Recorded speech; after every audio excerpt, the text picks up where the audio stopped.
Buen día, jóvenes y señoritas de este curso de Derecho Internacional Público en el octavo semestre. Bienvenidos, bienvenidas. Vamos a iniciar con este curso en esta primera semana para interesarnos un poco más y conocer un poco más sobre lo que es el Derecho Internacional Público. Voy a iniciar con la presentación, por favor.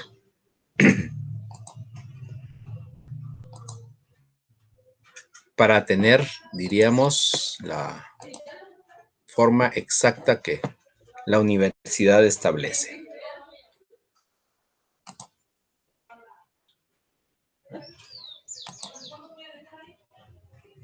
Vamos a esperar un minuto que ingrese la presentación.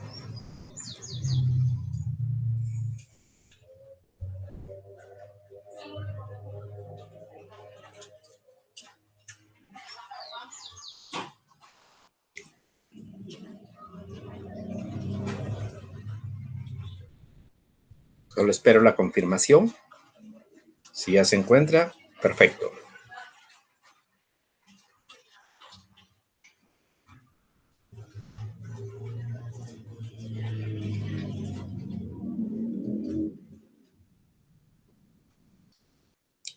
Muy bien, jóvenes y señoritas. Denme un minuto, solamente quiero verificar algo.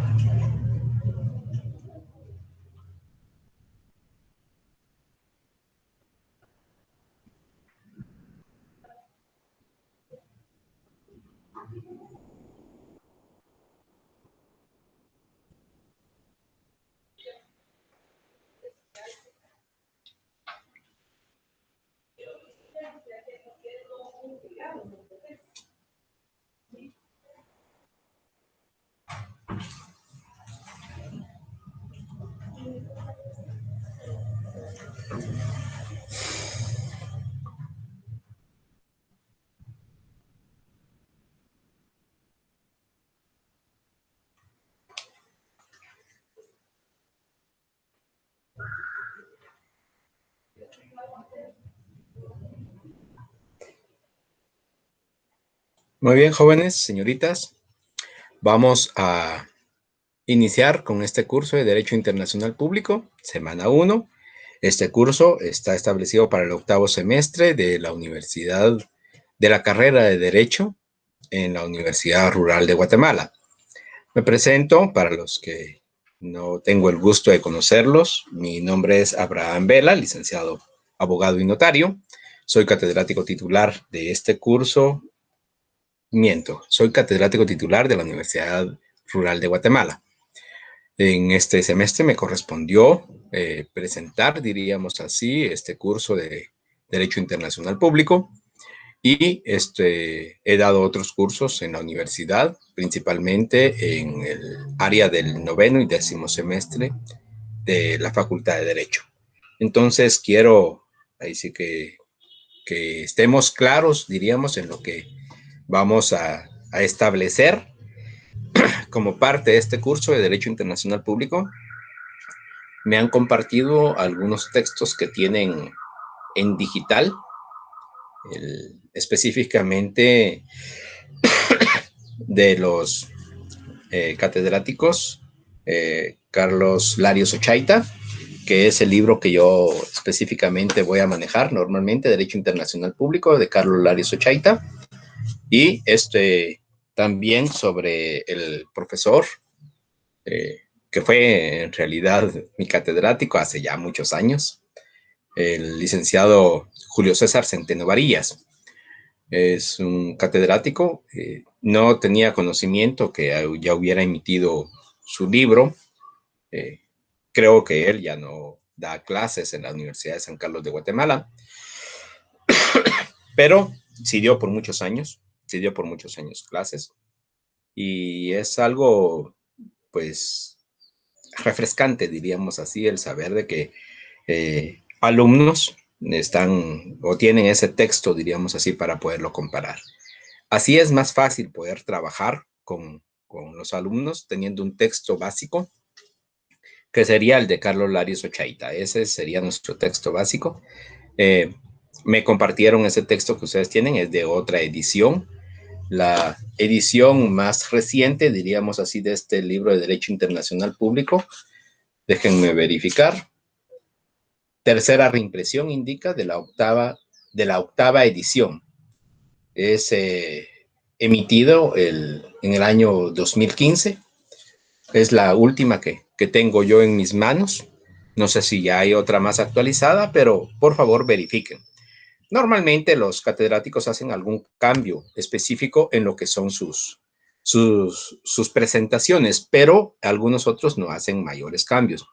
Va a depender de la rama del derecho y del cambio que ha tenido este derecho. Entonces, el derecho internacional público en realidad no es tan cambiante como las otras ramas del derecho, que son más dinámicas. El derecho penal, el derecho civil, aunque el derecho civil, por lo menos en nuestra querida Guatemala, tiene muchos años y ese texto, diríamos así, ese código, tanto civil como procesal civil, pues, si no estoy mal, es de 1973 y aún así, 73-74. Y aún así, tiene todavía vigencia y es bastante actual, aunque ya la modalidad en el derecho civil ya es la oralidad, igual que en el derecho penal.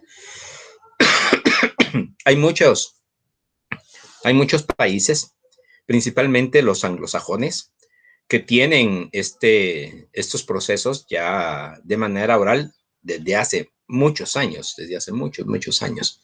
Inclusive se pueden verificar en algunas películas que han habido, donde el proceso civil es totalmente oral. Y no estoy hablando solamente en el caso de familia, que es en nuestro caso, a nivel de Guatemala, el proceso oral.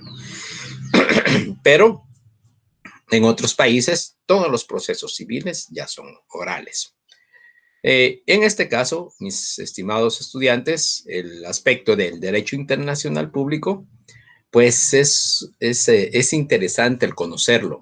Ustedes van a iniciar, diríamos así, a conocer esta rama del derecho y les ruego, por favor, consultar otros textos, no solamente quedarse con mi clase, con las diapositivas que tenemos actualmente, sino que consultar sus textos o agenciarse de alguno. O sea, es importante que cada uno de nosotros vaya creando su propia biblioteca del ramo civil, del ramo laboral, del ramo penal, del ramo, en este caso, del derecho internacional público. Existe derecho internacional público y derecho internacional privado. Hay un código para el derecho internacional privado, es interesante, el código de Bustamante, y que establece las normativas para este derecho internacional. Ahora, para el derecho internacional público, no es así. Se va creando, se va conformando de acuerdo a los tratados internacionales. Eso lo vamos a ver en su momento. Pero el día de hoy, pues vamos a conocer las instituciones, las principales instituciones del derecho internacional público, su concepto o definición, las ciencias que han desarrollado el derecho internacional, sus fuentes, entre otros temas que vamos a tocar. Entonces, tenemos aproximadamente hora y media para poder dar este curso y vamos a tratar de que sea lo más ameno posible. En este caso es un poco complicado, las clases son, diríamos así, virtuales, entonces se complica un poco el aspecto de la comunicación. Ya me invitaron a un tipo de chat de Telegram. Voy a instalar la aplicación y con gusto vamos a tratar de interactuar en la medida de las posibilidades. Les digo, es un poco complicado porque tenemos un pensum que cubrir y les soy honesto, o sea, el pensum está un poco cargado. Cada clase es bastante amplia. Entonces nos dará tiempo para poder verificar toda la clase y en algún momento determinado resolver alguna duda. Eso me gustaría. Entonces vamos a intentar. Les voy a rogar entonces que la grabación que se tenga de las clases, que las presenten ustedes, por favor que lo verifiquen antes, si es posible un día antes. ¿Para qué? Para que ya podamos entrar a la clase. El día de hoy me atrasé un poco por razón de que estaba dando un tiempo específico para que ustedes escucharan la grabación, los que no lo habían hecho, que es un pequeño resumen de lo que vamos a compartir el día de hoy. Es un pequeño resumen porque les indico, en 10 minutos no se puede decir mayor cuestión, solamente darles a entender cómo va a hacerse, presentarse la clase. Entonces, por favor, tomemos eso en cuenta. Tratemos en la medida de lo posible, ya la próxima semana, inicio puntual y esperando de que todos hayan escuchado o visto la presentación previamente. La definición del derecho internacional público es el conjunto de normas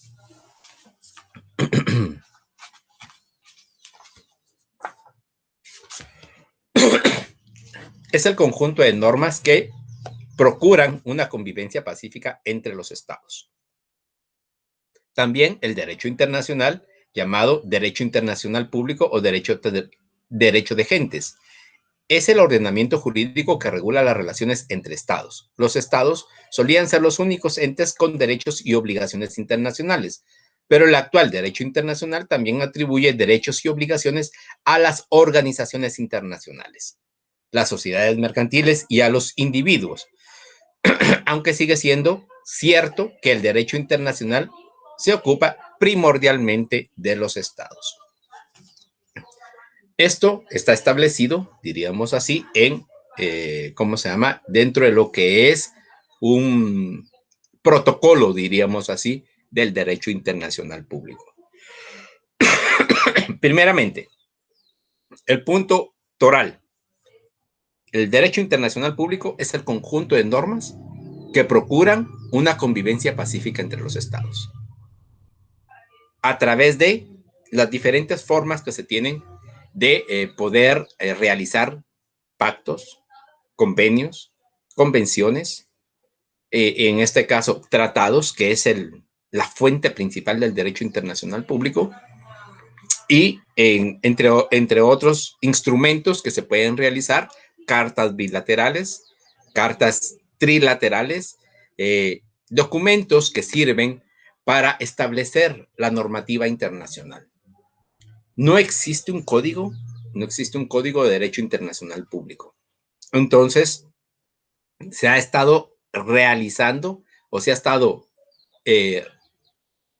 estableciendo el derecho internacional de acuerdo a distintos tratados que se han establecido, a distintas conferencias que se tienen ya establecidas y a las organizaciones internacionales que ahora tienen mucho que ver con el derecho internacional. Anteriormente, antes diríamos así de 1945, que más o menos es la creación de la Organización Nacional, la Organización de Naciones Unidas, la ONU, existían ciertos grupos, diríamos así, de países que se estaban unificando y que estaban unificando sus propias normativas entre estados para poder así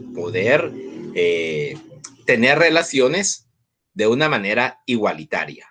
O sea, es un poco difícil en realidad que se logre la igualdad entre todos los estados. Ustedes saben muy bien que existen estados de primer mundo, los países desarrollados, existen estados en vías de desarrollo, existen estados de segundo mundo, como se le podría decir, o sea, que ya no son países desarrollados, pero tampoco son subdesarrollados. Hay países del tercer mundo subdesarrollados. Lamentablemente, por ahí estaríamos nosotros. ¿Por qué motivo se les denomina países subdesarrollados? Porque primeramente tienen demasiados índices de desarrollo en un nivel muy bajo. Por ejemplo, salud, educación, mortalidad. Existen diferentes diríamos así, formas de medición de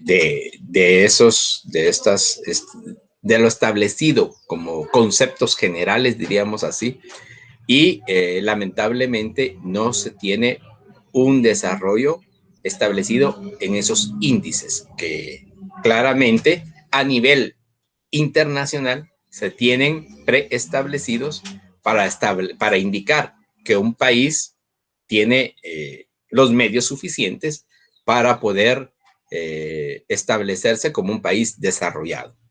Principalmente, el problema de estos países en vías de desarrollo, así se les denomina, o tercermundistas, es el aspecto de no existen, diríamos así, medios de sostenimiento, no solamente económicos, sino que principalmente en índices como la educación, en índices como la salud, en índices específicamente en nutrición y mortalidad, ya sea materno, ya sea infantil.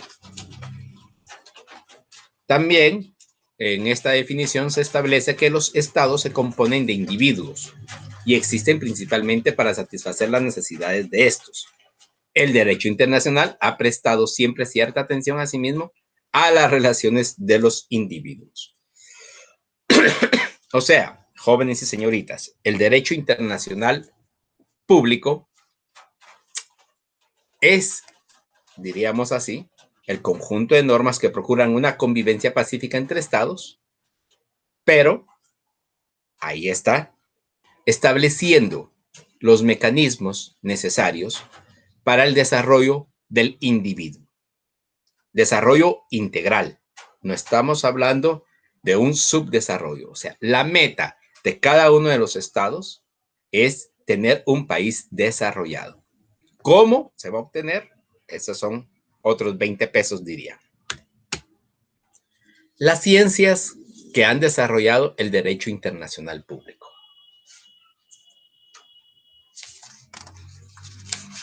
¿Cuáles son estas ciencias, jóvenes y señoritas?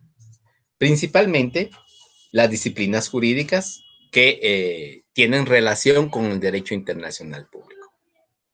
El derecho constitucional, que como ustedes lo saben, es el derecho o la Carta Magna, como se denomina, el derecho constitucional, que es nuestra fuente principal de cada una de las ramas del derecho.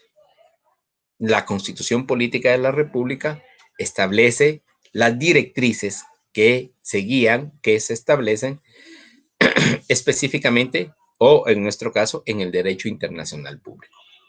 Tomemos en cuenta, por favor, jóvenes y señoritas, que en nuestro caso la misma Constitución establece dos cuestiones, dos situaciones. Primero, el aspecto de lo que es específicamente que el derecho internacional o el derecho diplomático está bajo la potestad únicamente del presidente de la República, quien puede delegarlo, quien puede delegar sus funciones. Ojo con esto, por favor, jóvenes y señoritas.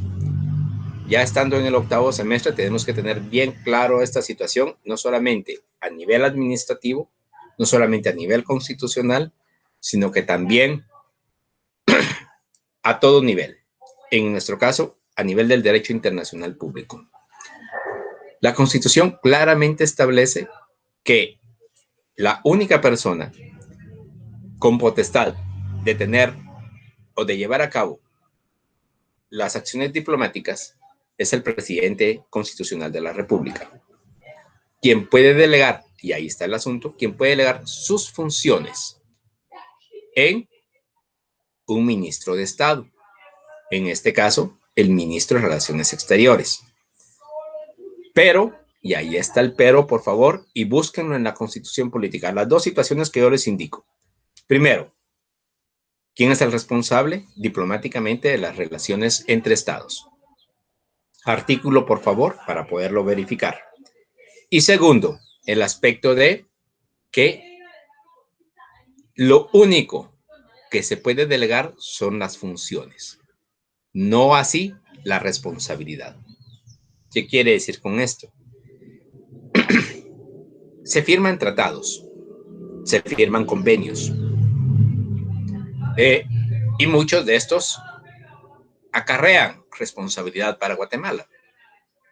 Los últimos y los más recordados, no tan bien por ser tan bien establecidos, pero sí mal recordados, diríamos así, son los que firmó el ministro de, si no estoy mal, el ministro de Gobernación en su momento, que firmó con los Estados Unidos de Norteamérica y que nos establecía como un tercer estado para solicitud de asilo en caso de requerimiento ante los Estados Unidos de Norteamérica.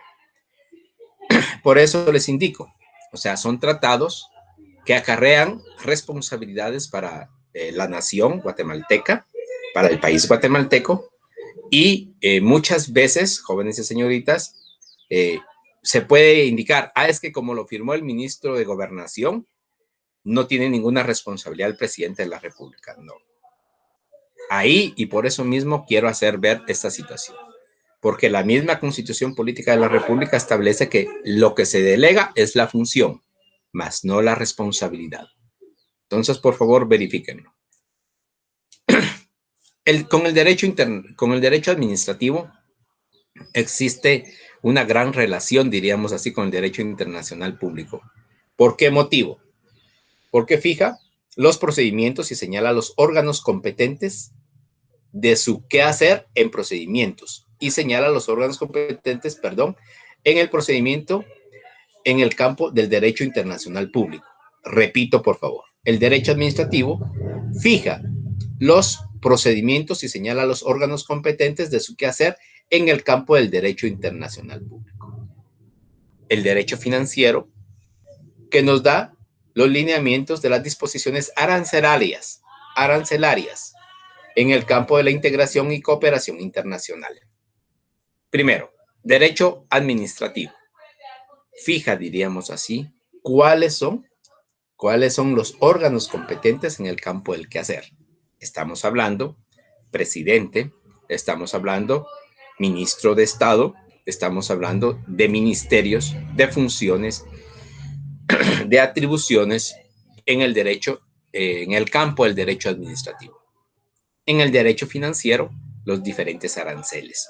Esto es algo muy importante. ¿Por qué razón? Porque existen inclusive lo que se denomina el Código Único Aduanero Centroamericano, que establece diferentes aranceles para lo que son las importaciones y las exportaciones a nivel centroamericano. Entonces, sí tiene mucho que ver el derecho financiero.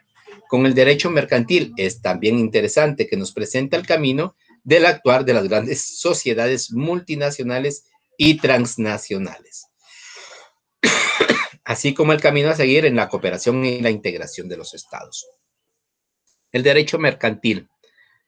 Hay ahora, diríamos así, diferentes sociedades internacionales y sociedades transnacionales que tiene el derecho mercantil que ver en relación a cómo se pueden venir a establecer en Guatemala o cómo Guatemala puede establecerse en otros países de Latinoamérica, de Norteamérica o de los países con los cuales se tienen tratados de libre comercio.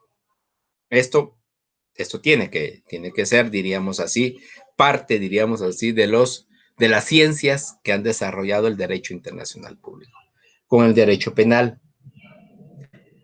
nos fija la tipificación y encuadramiento y criterios de los delitos de carácter internacional, tales como la piratería, el tráfico de estupefacientes, trata de blancas, etc.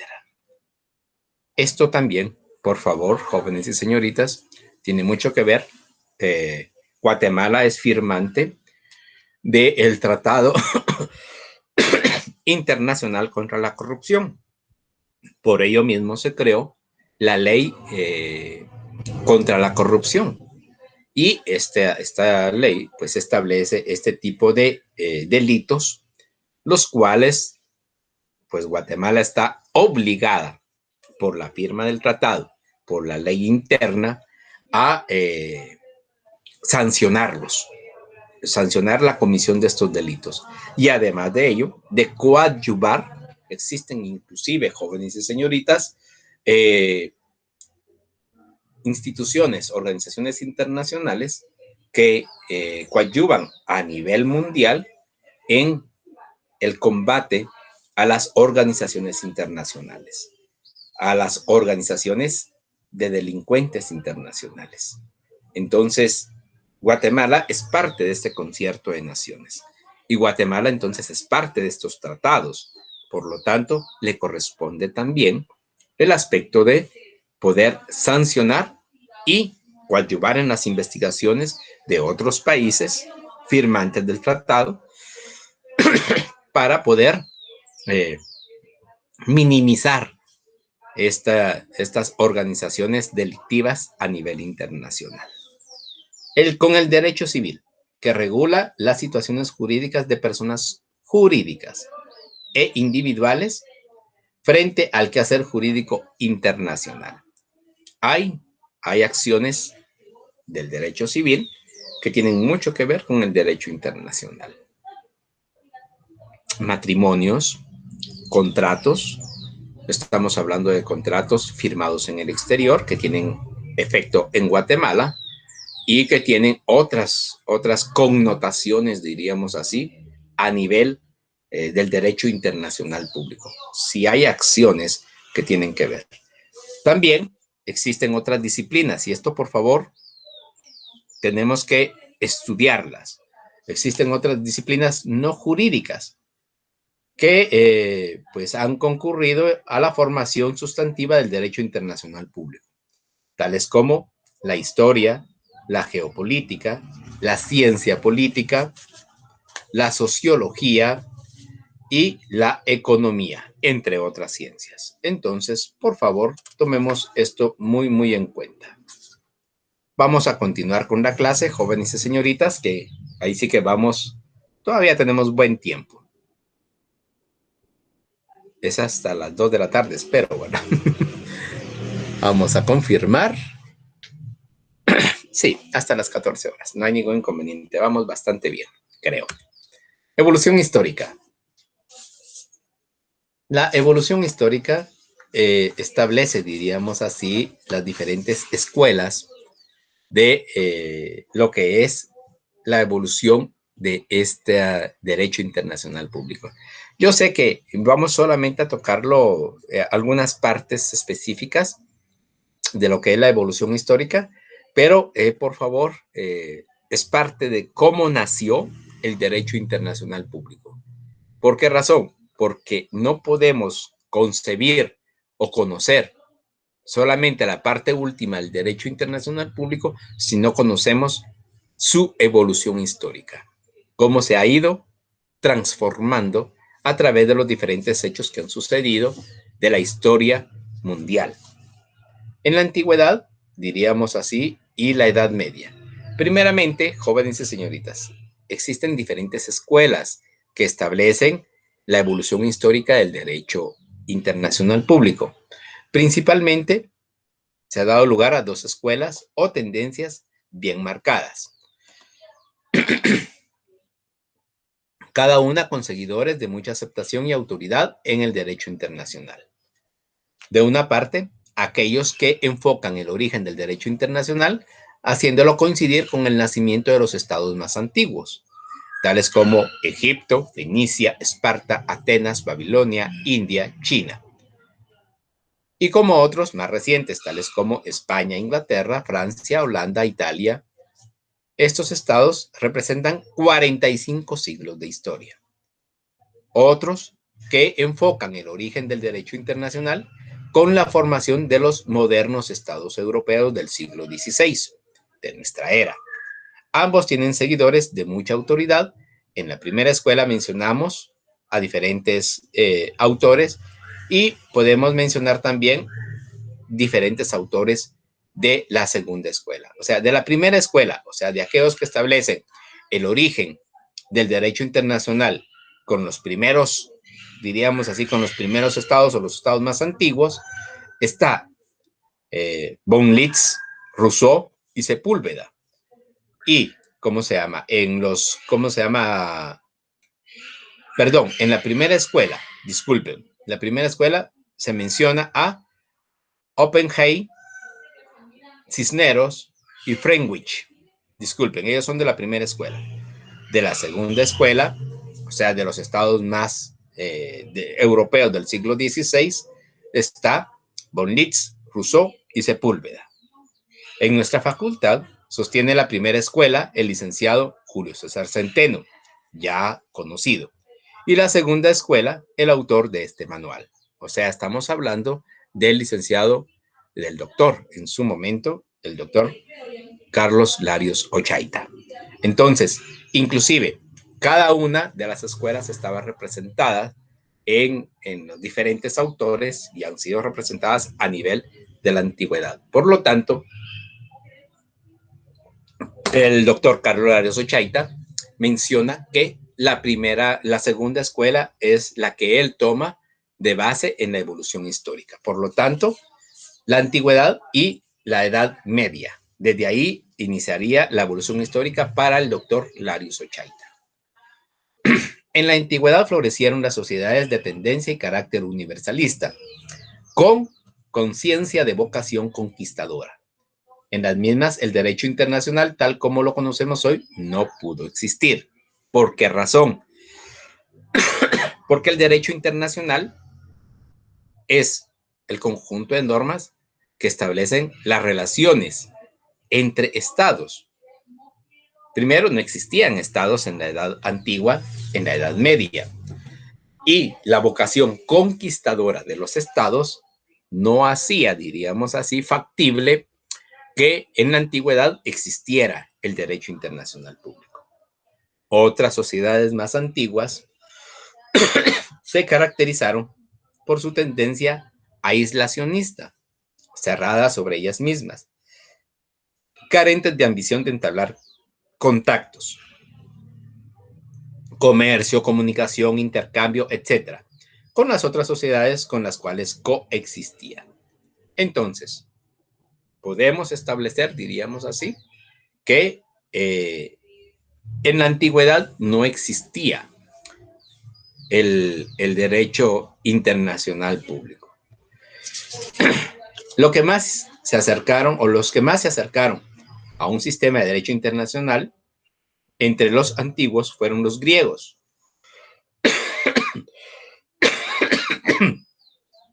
que rigieron sus relaciones con los otros estados de la península griega por normas y reglas que se acercan a los principios modernos del derecho internacional.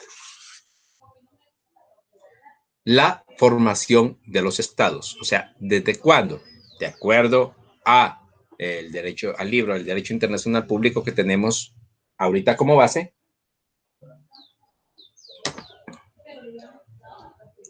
el derecho internacional nació con la desintegración del Sacro Imperio Romano. El Sacro, ¿por qué le denominan Sacro Imperio Romano? Porque de acuerdo al, diríamos así, al Imperio Romano, este era nombrado o realizado por los dioses. Por eso se le denomina Sacro Imperio Romano. Ahí se recuerda que anteriormente Roma no era monoteísta, era politeísta. Por lo tanto, no podemos coincidir, diríamos así, que en la antigüedad se estableciera un solo dios. No, era politeísta, eran sus dioses, pero se denominaba Sacro Imperio Romano no por la actualidad, de ninguna manera.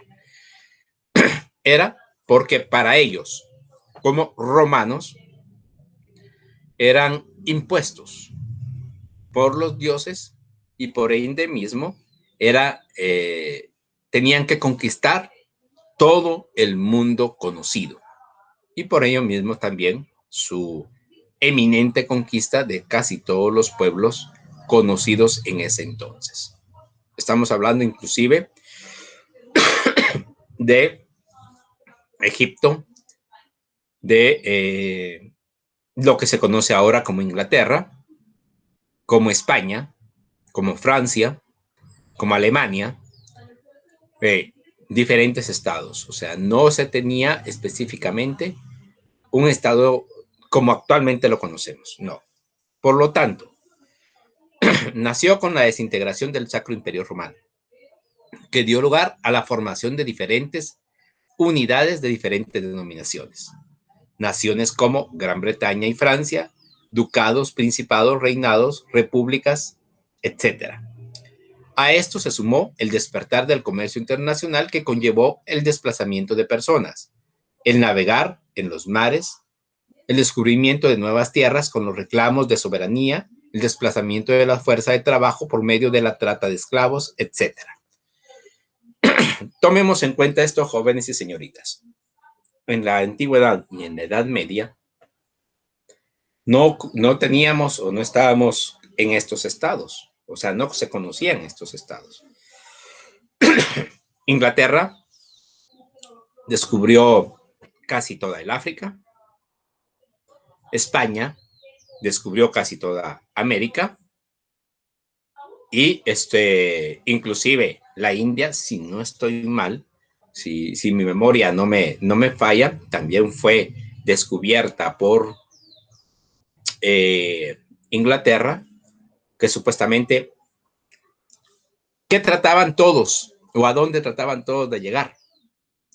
A las famosas Indias Orientales, a la India y a China específicamente.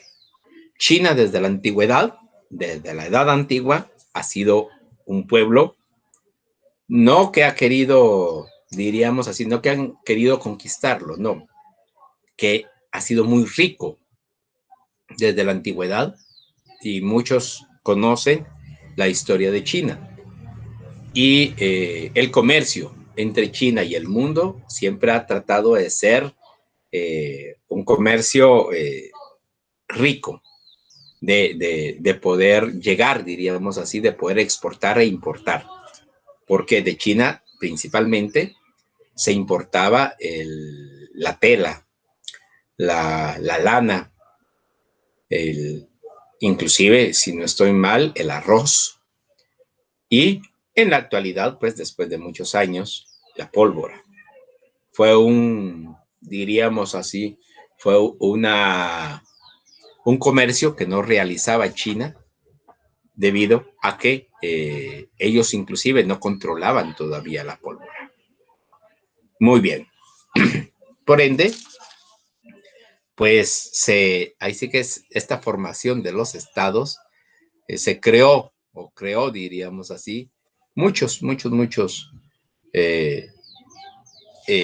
diríamos, comenzaron a verse, a establecerse las naciones, los principados, los reinados y la república.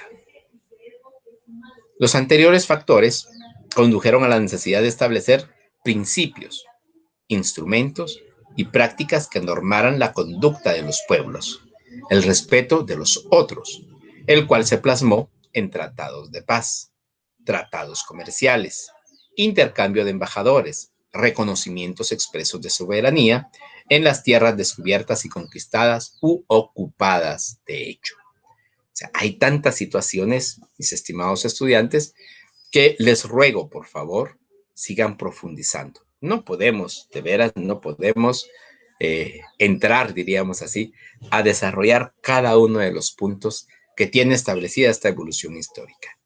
Es muy rica en conocimientos y pues ahí sí que es de estudiar, Hay muchos autores que siguieron, diríamos así, esta evolución, como por ejemplo Hugo Grocio, aunque a quien algunos consideran el padre del derecho internacional. Hugo Grocio fue un hombre polifacético, teólogo, jurista, historiador, diplomático, que fue embajador de Suecia en París durante los últimos 10 años de su vida. Y para él, la base de todo derecho es el derecho natural, entendido como un conjunto de leyes derivados de la razón universal. Eso es otro punto que supuestamente ya ustedes ya tuvieron que haber conocido en la introducción al derecho. También en España, Francisco de Vitoria y otros juristas, diríamos así, otros tratadistas. Hay mucho de veras que verificar. No puedo quedarme en un solo punto. La Revolución Francesa. Espero que conozcamos todos lo que es la Revolución Francesa. Alteró sustancialmente las organizaciones de la comunidad internacional. Trajo consigo las ideas de libertad e igualdad. Aquí es donde nace la libertad y la igualdad. Introdujo la idea de organización de estados nacionales, la igualdad de derechos para todos y la libertad de los mares para el mundo. En 1814 surge la primera forma de gobierno internacional a cargo de Austria, Prusia, Gran Bretaña y Rusia. Más tarde, en 1815, un año posterior, se forma la Santa Alianza con Austria, Prusia y Rusia.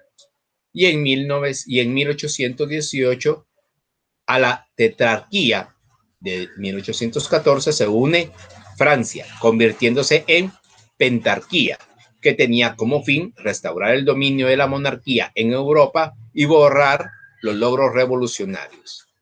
En esta misma época, Estados Unidos en América, como fuerte personalidad internacional y poderío, proclama la doctrina de Monroe, destinada a frenar las ambiciones europeas en América y declarando los principios de no colonización, aislamiento y no intervención.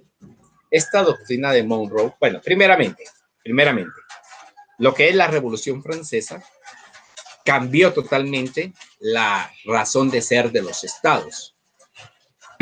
Como ustedes comprenderán, la monarquía necesitaba subsistir y la población quería igualdad y libertad. Diríamos así, jóvenes y señoritas, la monarquía estaba aislada y era solamente para algunos cuantos. En su caso, el rey, la reina, los príncipes, los duques y aquellas personas allegadas al rey tenían grandes, no solamente extensiones de tierra, sino que grandes también riquezas. Pero eso era, diríamos así, el 1% de la población. Y el 99%, diríamos así, eran casi esclavos. Sino que eran esclavos, porque el rey, al otorgar unas tierras, literalmente, otorgaba las tierras y todo lo que en ellas contenía. Entonces, no existía libertad, no existía igualdad. En realidad, y aunque muchos de nosotros no lo creamos, la persona, el ser humano, no era reconocido como tal. En esta época de la monarquía, las personas eran casi igual a una cosa. ¿Cómo así? Era igual o inclusive en algunas oportunidades una casa, una mesa, una silla, inclusive hasta semovientes tenían mayor valor que una persona. Estamos hablando de niños, de niñas, estamos hablando de mujeres, de hombres. Entonces, lamentablemente en esta época no existía la persona humana como tal, como nosotros la reconocemos, ni derechos, ni igualdad, ni libertad. Esto fue lo que vino a cambiar la Revolución Francesa. Ya estábamos indicando algunos estados que se fueron conformando, diríamos así, por la necesidad que tenía la monarquía de retomar el poder. Pero también, en este caso, para lo que nos interesa a nosotros, en Estados Unidos, en América,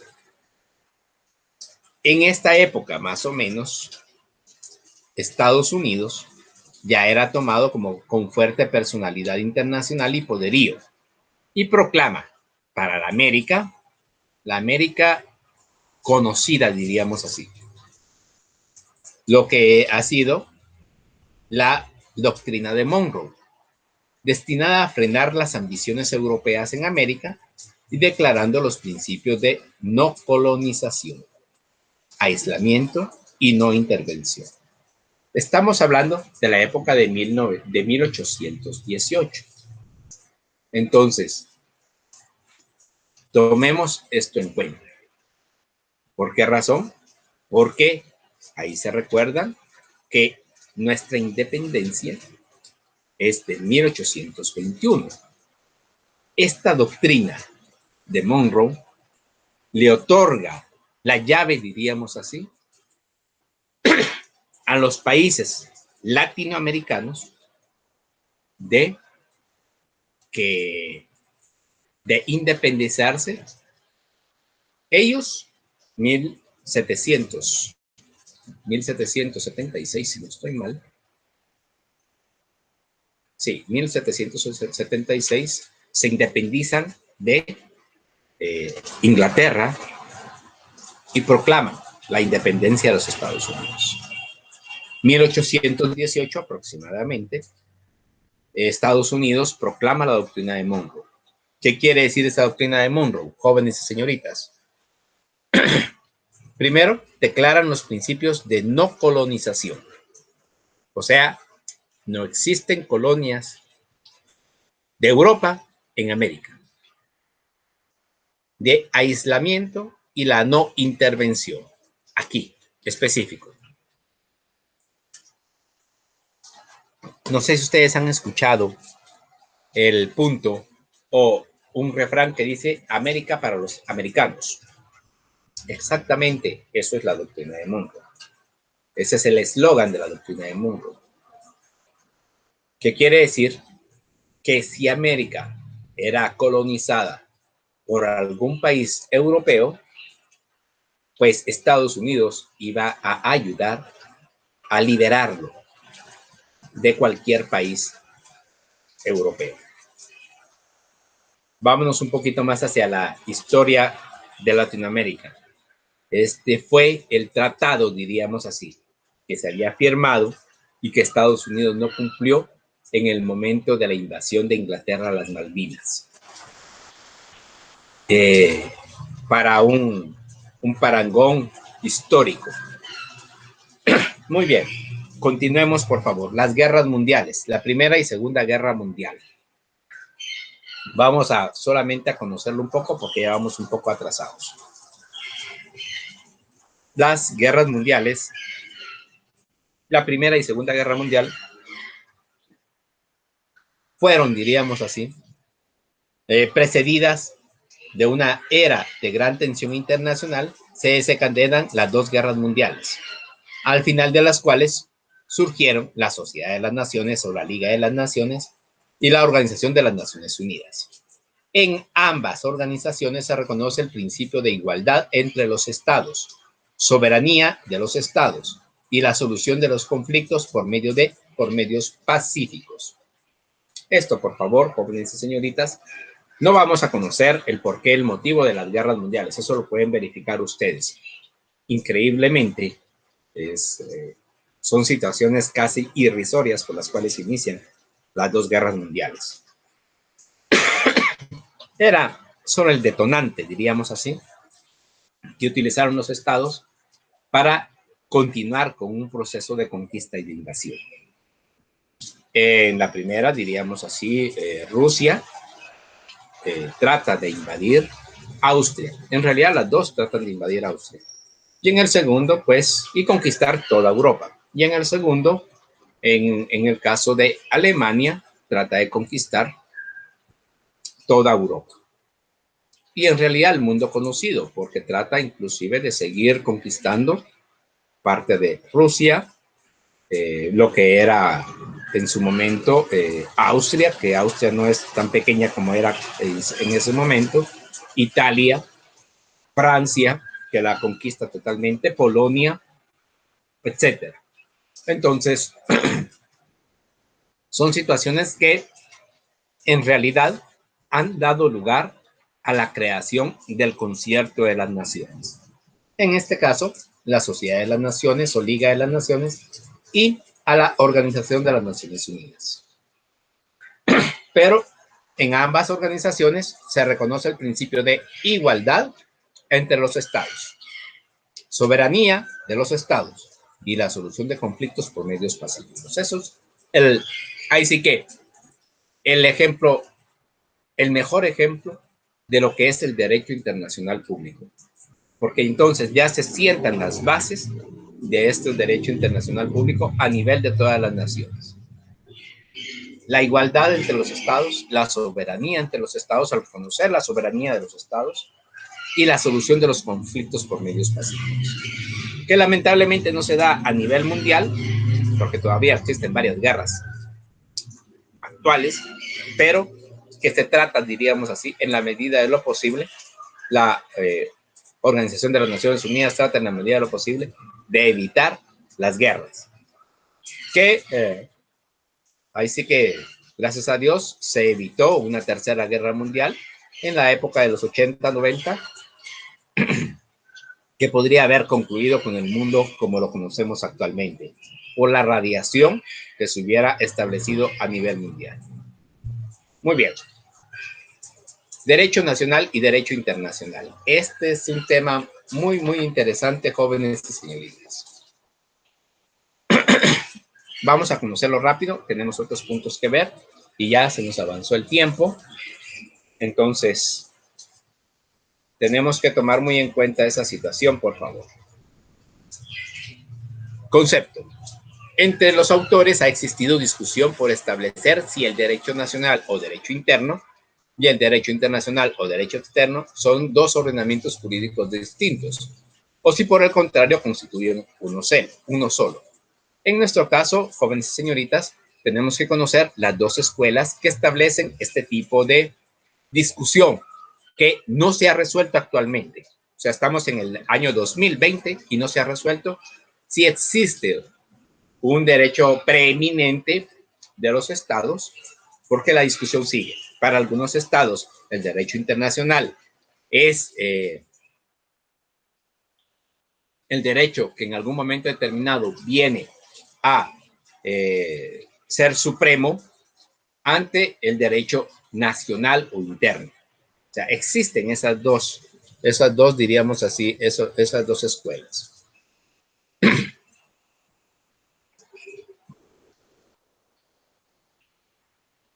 La discusión tradicionalmente dio origen a dos escuelas, la escuela dualista y la escuela monista. La escuela dualista afirma que esta es una cuestión más teórica que real, que la realidad apoyada por la jurisprudencia, la legislación interna y la doctrina moderna ha demostrado que existen dos órdenes diferentes, cada uno con sus propias reglas. En su apoyo, cita que existen sujetos diferentes, estados, normas internacionales obligan a los individuos solo cuando estados individuos tienen fuentes diferentes en su prioridad. Las normas internacionales obligan a los individuos solo cuando han sido aprobados por los estados a través de su órgano competente que los ratifica. incorporándolas a un sistema jurídico interno. O sea, en su apoyo cita que existen sujetos diferentes, estados e individuos. Son dos sujetos distintos. Tienen fuentes diferentes en su prioridad. O sea, uno, diríamos así, es el tratado, otro es la norma jurídica interna. Las normas internacionales obligan a los individuos solo cuando han sido aprobados por los estados a través de su órgano competente que lo ratifica. ¿Cuál es el órgano competente en Guatemala? El Congreso de la República. A través de su órgano competente, incorporándolas a su sistema jurídico interno. O sea, como que es una cuestión teórica y no práctica, diríamos así. En cambio, la escuela monista afirma que el derecho interno y el derecho externo forman un solo orden armónico y son manifestaciones de un solo concepto. En caso de conflicto entre el derecho interno y externo, algunos afirman que debe prevalecer el derecho interno, otros que debe ser el derecho externo.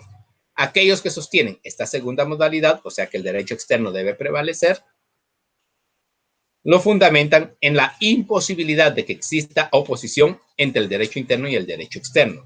Sin embargo, sobre esto, algunos sostienen que sí pueden existir la posibilidad de oposición, pero que en tal caso la oposición tendrá solamente efectos internos y ser provisional hasta que él o los estados afectados soliciten su derogación. Bueno, la explicación correspondiente. Primeramente, en nuestro caso, el derecho guatemalteco, ¿cuál de las dos escuelas se establece? Pues ya como todos lo habrán podido establecer o podido intuir, es la escuela dualista. ¿Por qué razón? Porque nosotros manejamos el aspecto de que el derecho externo, para que tenga un efecto en Guatemala, debe ser ratificado por el Congreso de la República y aprobado por el presidente de la República. Entonces, la escuela dualista establece, primeramente, que es una cuestión teórica, que la realidad apoyada en la jurisprudencia, ¿qué es la jurisprudencia? ¿Cómo se llama? Las sentencias internas, la legislación interna, la normativa ordinaria y la doctrina moderna, en este caso, la teoría dualista, establece que ambos existen dos órdenes diferentes, cada uno con sus propias reglas y que son distintos, pero que en algún momento determinado el mismo derecho interno unifica el ordenamiento jurídico externo a interno, así como los diferentes tratados ratificados por Guatemala, que los absorbe. O sea, es el derecho internacional absorbido por el derecho interno. Además de ello, y específicamente, y por eso quiero que lo tomemos en cuenta, por favor, jóvenes y señoritas, que la Constitución Política de la República, en su artículo 46, claramente establece que el derecho interno prevalece sobre el derecho externo o el derecho internacional, excepto, y ahí hay una excepción, en el caso de los derechos humanos. Entonces, eso tomémoslo muy en cuenta. ¿Por qué motivo y razón? Porque los derechos humanos deben de prevalecer sobre cualquier tipo de derecho interno. E inclusive, las normativas que más protegen el derecho, los derechos humanos son, o es, mejor dicho, el derecho internacional, con las diferentes convenciones establecidas por la Organización de las Naciones Unidas y la Declaración Universal de los Derechos Humanos, que por favor es necesario que lo conozcamos. No puedo conocerlo ahorita, hay demasiados temas que conocer y les rogaría por favor que pudieran continuar ustedes profundizando la doctrina de Monroe, los derechos humanos de primera, segunda y tercera generación, porque sí es conveniente conocerlo. Fuentes del derecho internacional público. Creo, casi sin temor a equivocarme, voy a verificar, déjenme un segundo. Sí. Muy bien. Con esto vamos a concluir, diríamos así, nuestra primera semana. Como ustedes se dan cuenta, más o menos tenemos 25 minutos para estas dos diapositivas con relación a las fuentes principales, fuentes secundarias y fuentes posibles del derecho internacional público. Por ello mismo, por favor, es necesario, como les informaba,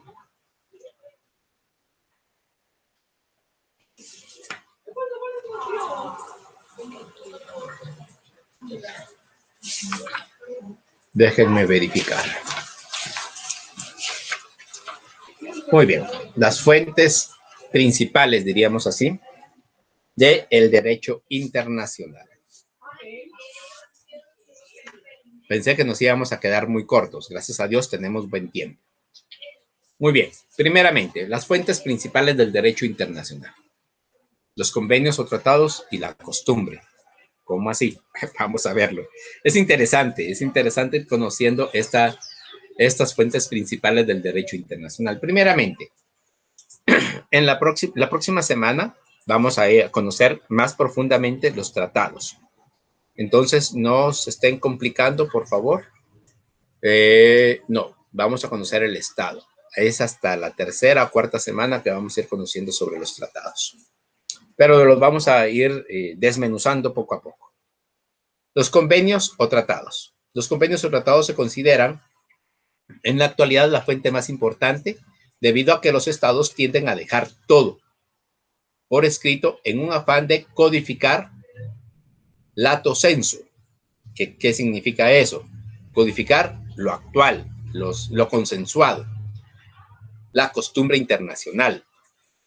Se fundamenta en el principio pacta sunt servanda, que es un principio también que vamos a conocer la próxima semana. El principio pacta sunt servanda, un convenio es un acuerdo escrito entre dos o más estados que establecen normas de conducta, de cooperación, de política. En cierto sentido, todo convenio o tratado constituye una renuncia al ejercicio de la soberanía en un punto o campo de actividad determinada. Muy bien, vamos a dar la explicación correspondiente. Primeramente, un tratado se fundamenta primero en el principio pacta sunt servanda, que, como ya les indiqué, vamos a conocer posteriormente de conformidad con la ley. Pero lo quiero mencionar porque esto significa pacto de, diríamos así, establecido o en qué aspecto coordinamos ambos estados. Quiere decir el pacto establecido, quiere decir el convenio llevado a cabo, quiere decir el punto que unifica a estos dos estados. Puede ser el comercio, puede ser la libertad, puede ser la extradición, puede ser derechos humanos, inclusive lo establecido específicamente en donde los delincuentes van a cumplir su pena. Guatemaltecos, norteamericanos, mexicanos, costarricenses, salvadoreños, etc. Son convenios.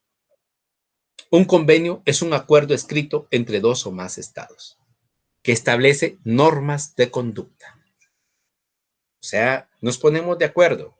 ¿Estoy de acuerdo con que el tomate sea exportado a México? Sí. México, ¿usted está de acuerdo en aceptar el tomate guatemalteco? Sí.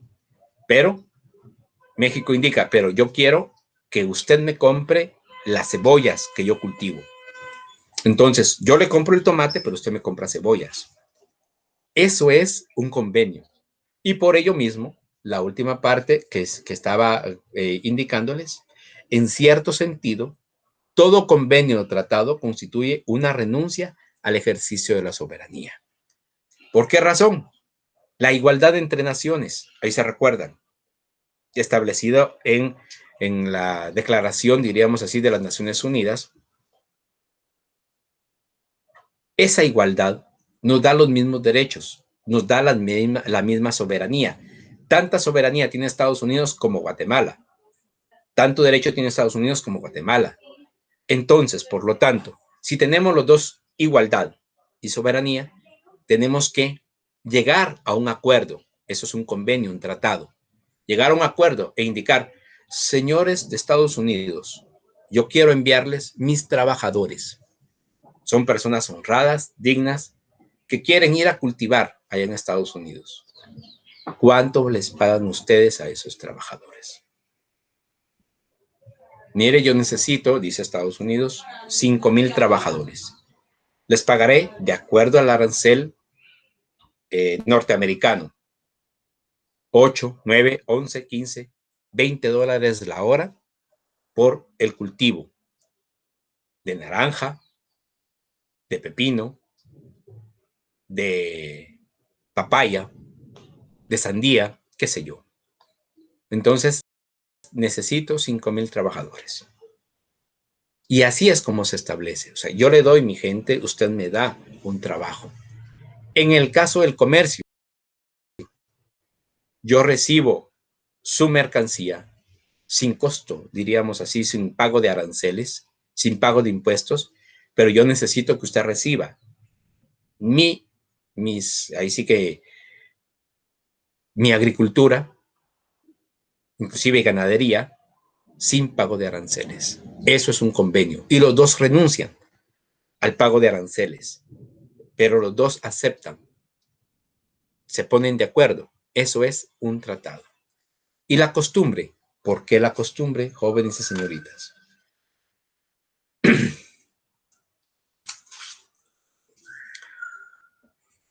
El Estatuto de la Corte Internacional de Justicia se describe la costumbre como aquello que comprueba una práctica generalmente aceptada como derecho. Repito, el Estatuto de la Corte Internacional de Justicia describe la costumbre como aquello que comprueba una práctica generalmente aceptada como derecho. Se distinguen dos elementos. Uno, el material, consistente en el acto mismo de aceptar, diríamos así, y B, formal o psicológico, consistente en la convicción de su repetición, la que hace obligatoria. ¿Dónde se encuentra la costumbre? Generalmente en la práctica de los estados, la cual se manifiesta a. Prensa que publica las declaraciones de los representantes de los estados y el contenido de las conferencias internacionales. B. Los archivos de los estados. C. Las resoluciones de las organizaciones de las Naciones Unidas, de la Organización de las Naciones Unidas. La costumbre específicamente establece, y eso se da entre los estados, la reciprocidad por costumbre, no por tratado. ¿Cómo así? Jóvenes, señoritas, es algo claro. Primeramente, por costumbre, diríamos así, Guatemala le entrega a El Salvador los delincuentes que son detenidos en Guatemala y que tienen orden de captura en El Salvador. Aquí en Guatemala no, pero en El Salvador sí. Entonces, por costumbre, Guatemala le hace entrega de estos delincuentes. Pero también por costumbre, El Salvador, por reciprocidad y por costumbre, le entrega también los delincuentes que tienen orden de captura aquí en Guatemala. ¿Se recuerdan? Y el último caso conocido es el de la patrona, así denominada en Guatemala, porque así le decían, me imagino yo, sus trabajadores, la patrona, que fue detenida en un municipio de El Salvador y fue detenida por la policía de El Salvador y entregada a las autoridades guatemaltecas. Entonces, eso es costumbre, eso es reciprocidad.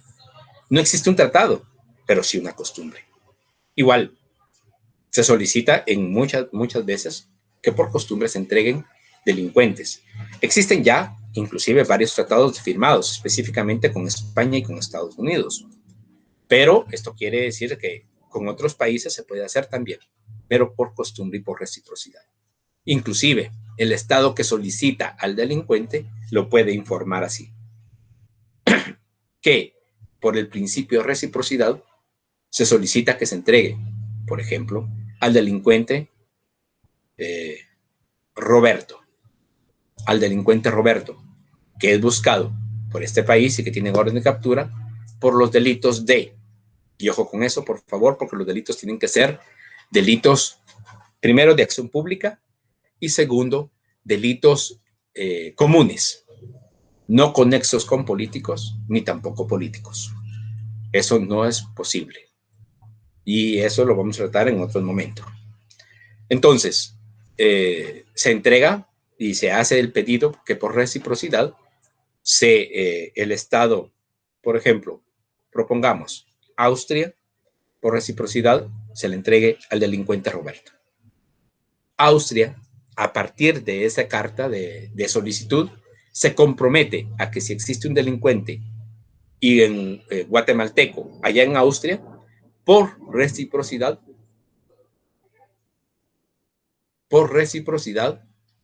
lo entregue a Guatemala. Por ello mismo se establece ese principio y se pide a través de ese principio. Muy bien. Las fuentes secundarias o auxiliares del derecho internacional público. Ya vamos terminando, jóvenes y señoritas. La jurisprudencia. ¿Qué es la jurisprudencia? ¿Se recuerdan? Vamos a dar una pequeña definición de la jurisprudencia. La jurisprudencia involucra tanto los fallos judiciales internacionales como los fallos judiciales nacionales. Por fallo judicial internacional entendemos las sentencias emitidas por la Corte Internacional de Justicia y el órgano que la precedió. Por ello mismo, entonces, se toman esta jurisprudencia. Repito, los fallos judiciales internacionales los entendemos las sentencias emitidas por la Corte Internacional de Justicia y el órgano que la precedió. Entonces, la jurisprudencia es los fallos internacionales, tanto internos como externos o internacionales. La doctrina, ante la dificultad de conocimiento general, dificultad de interpretación y dificultad de describir el derecho internacional, la doctrina de los publicistas de las diferentes naciones constituye una fuente importante del derecho internacional. Entendemos por publicistas los más destacados autores académicos que nos han legado por escrito sus investigaciones. ¿Se recuerdan de que habíamos mencionado a Hugo Grocio y a diferentes autores? Eso es la doctrina como fuente secundaria del derecho internacional. Y los principios generales del derecho, ya los entendemos, ya los conocemos específicamente. Entonces, no voy a entrar a conocer, solamente menciono el debido proceso, el derecho a no acusarse a sí mismo, la presunción de inocencia, la indemnización por daño causado injustamente, la excepción de fuerza mayor para el cumplimiento de las obligaciones, la prescripción extintiva y adquisitiva, y nadie puede ser juzgado en su propia causa. Entonces, esto es, diríamos así, los principios generales del derecho, que ya conocemos todos, ya los hemos visto en la introducción del derecho. Si no estoy mal, ustedes tienen introducción al derecho 1 y 2, entonces está conocido lo que es la jurisprudencia, la doctrina y los principios generales del derecho. Solamente les estoy esbozando cuáles son estas fuentes del derecho internacional. Muy bien, jóvenes, y hago solamente mención de las fuentes posibles. La equidad, como tal, o sea, quiere decir, diríamos así, diríamos así, son, diríamos, las fuentes posibles. Nos referimos a la facultad que tiene la Corte de utilizarlas. Podrían incluirse en bloque en el titular Principios Generales del Derecho. Eso quiere decir que puede utilizarse como principios generales del derecho, pero que son fuentes posibles o para el derecho internacional son fuentes posibles.